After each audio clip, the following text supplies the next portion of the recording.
Hello, girls.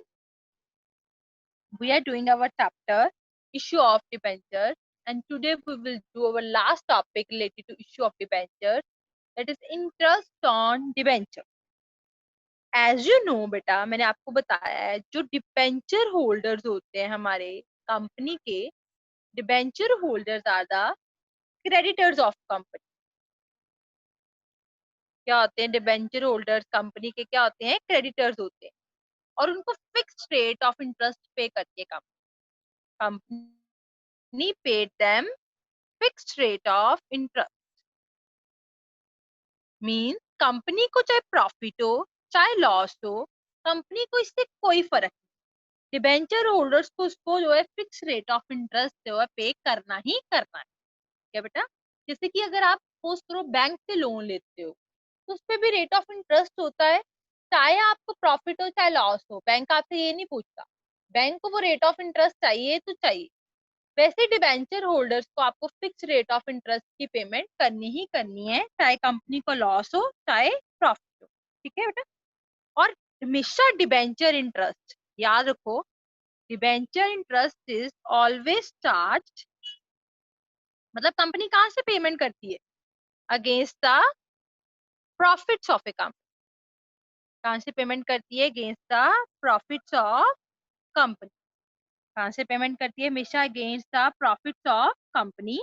ये company जो है डिबेंचर होल्डर को इंटरेस्ट बेटा क्वार्टरली भी देती है, मतलब 3 मंथ्स बाद भी दे सकती है, हाफ ईयरली भी दे सकती है, 6 मंथ्स बाद भी दे सकती है, या ईयरली भी पे कर सकती है। इट डिपेंड्स अपॉन कंपनी की कंडीशन। Is it clear? पहली बात, डिबेंचर होल्डर्स को उसको इंटरेस्ट देना ही है, चाहे उसको प्रॉफिट हो चाहे लॉस हो। रेट ऑफ इंटरेस्ट फिक्स होता है। कहाँ से पेमेंट करती है company? Out of profits of the company. चाहे क्वार्टरली भी दे सकती है, हाफ ईयरली भी और ईयरली। ओके। और बात जो आपको याद है, company has to deduct income tax from interest which is pay to debenture holder. एक कंपनी, जो कंपनी होती है ना बेटा, जितना भी आपको इंटरेस्ट पे करती है उसमें से डिडक्ट करती है income tax. A company has to deduct income tax. आपके ऊपर इनकम टैक्स लगता है, जो कहाँ से वो डिडक्ट करती है? आपके इंटरेस्ट।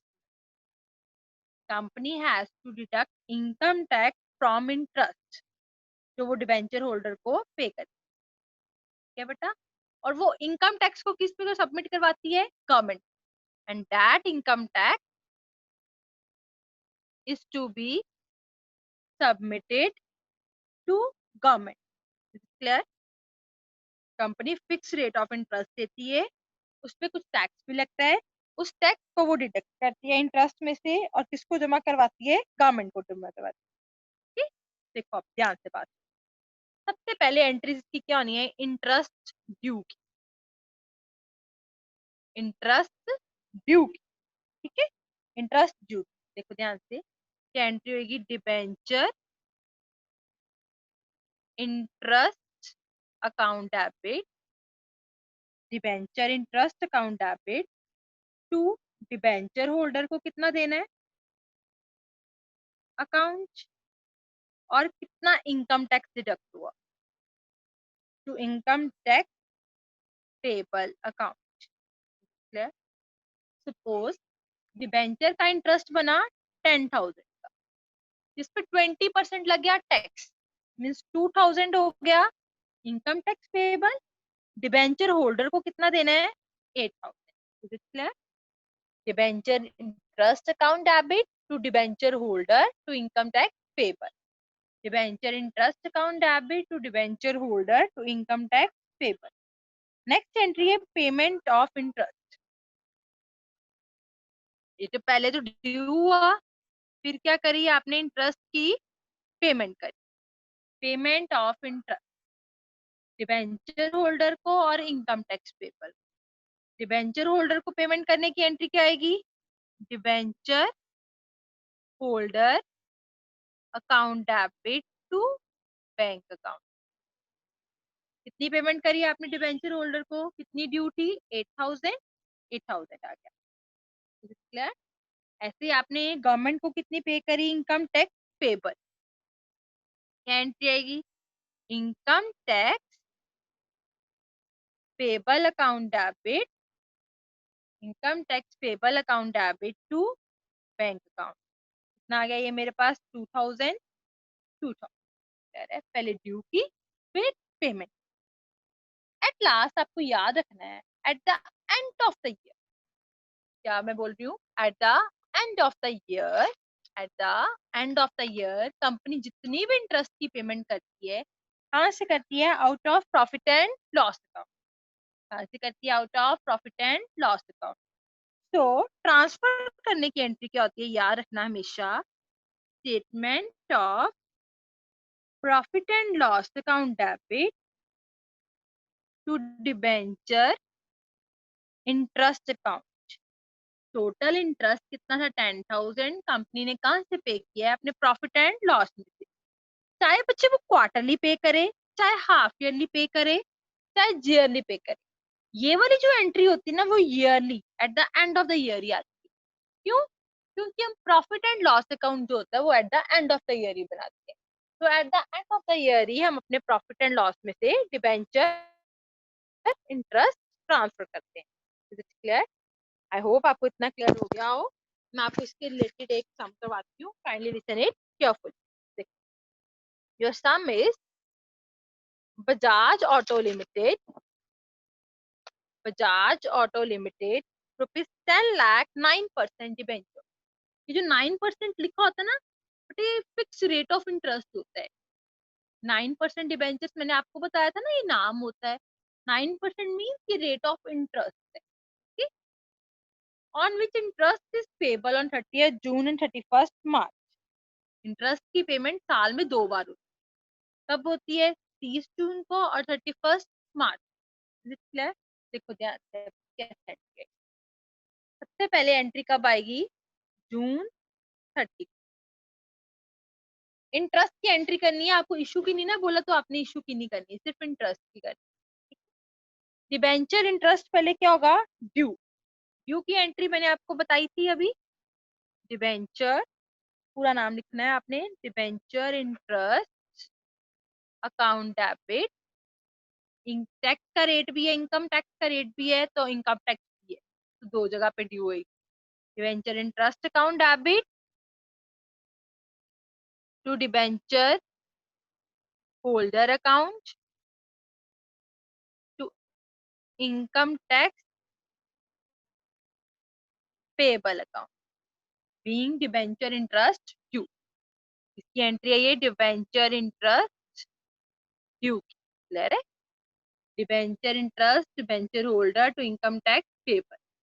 कितना है? रुपीज 10 लाख डिबेंचर है, 9% इंटरेस्ट है। 10 लाख पे 9%। कितने मंथ वाला पेमेंट कर रहे हो? 6 मंथ बाद। तो इंटरेस्ट भी कितने मंथ का आ जाना है? 6 मंथ का। तो निकालो 10 लाख पे 9% 6 मंथ का, कितना इंटरेस्ट आ गया? Debt is 45,000। क्लियर? इसमें इनकम टैक्स कितना है? 23%। तो 45,000 का 23% means 10,350, that is the income tax. Debenture holder में कितना आ गया फिर? ये आ गया 34,650। आई होप ये क्लियर हो गया हो। 30 जून को हमारी एंट्री हो गई। पहले इंटरेस्ट ड्यू की, फिर पेमेंट की। इसको पेमेंट करनी है डिबेंचर होल्डर को भी, इनकम टैक्स पेबल को। आप चाहो तो अलग अलग एंट्री करते हो, debenture holder account debit to bank, income tax payable to bank. आप चाहो तो कंपाउंड एंट्री करते हो। आती है ना आपको? क्या आएगी? Debenture holder account debit income tax payable account debit to bank account. Debenture holder को आपने कितनी की पेमेंट करनी है? 34650 की, जितना ड्यू है। इनकम टैक्स 10350 की, और बैंक में कितना आपका पास आ जाएगा? टोटल 45,000। आई होप आपको 30 जून की एंट्रीज क्लियर हो गई। नेक्स्ट हमने साल में 2 बार पेमेंट करी है। नेक्स्ट पेमेंट देखो हमने कब करी है? 31 दिसंबर को। कब करी है हमने पेमेंट? नेक्स्ट 31 दिसंबर को। हमारी ईयर क्लोजिंग भी 31 दिसंबर ही, ठीक है। देखो अब 30 जून की होगी, 31 दिसंबर की भी सेम है। पहले इंटरेस्ट ड्यू की, फिर इंटरेस्ट पे। Interest debenture interest account debit to debenture holders account, okay, to income tax payable account. फिर सेम वही बात, 10 लाख पे 9% कितने मंथ का लगना है? 6 मंथ का, जुलाई से दिसंबर। वही सेम अमाउंट आ जाएगा 45,000। यहाँ पे भी सेम आ जाएगा, टैक्स रेट इज सेम, यहाँ पे भी सेम। एट द एंड फिर आपने पेमेंट करी, पहले ड्यू फिर पेमेंट, क्या आएगी? Debenture holder account debit, income tax payable account debit to bank account. कितना आ गया? 40। डिबेंचर होल्डर को कितना पेमेंट करिए? 34,650 की, 10350, ये आ गया 45,000। आई होप आपको इतना क्लियर हो गया हो। अब लास्ट आपने एंट्री जो करनी है वो करनी है ट्रांसफर। एट द एंड आपको पता होना चाहिए आपने डिबेंचर इंटरेस्ट की पेमेंट करी कहाँ से है? Profit and loss account. और ये एंट्री हमेशा eight the end of the year करनी। मीन्स आपने ये नहीं कि साल में 2 बार इंटरेस्ट पे करे तो 2 बार ये एंट्री, 4 बार पे करे तो 4 बार ये एंट्री, नो। ये हमेशा क्लोजिंग डेट पे करनी। अब हमारा ईयर ऑफ क्लोजिंग है 31 दिसंबर। हमारी एंट्री आएगी statement of profit and loss account debit to debenture interest account. पूरे साल में जितना इंटरेस्ट पे करा है उसको कहाँ से राइट ऑफ करना है? प्रॉफिट में से। साल में 2 बार इंटरेस्ट पे करा है ना, 30 जून को 45,000 और 31 दिसंबर को 45,000। तो टोटल इंटरेस्ट कितना आ गया आपका? 90,000। ओके, आई होप ये आपको पूरा टॉपिक क्लियर हो गया हो। अगर आपको कोई प्रॉब्लम हो then you can ask from. Thank you.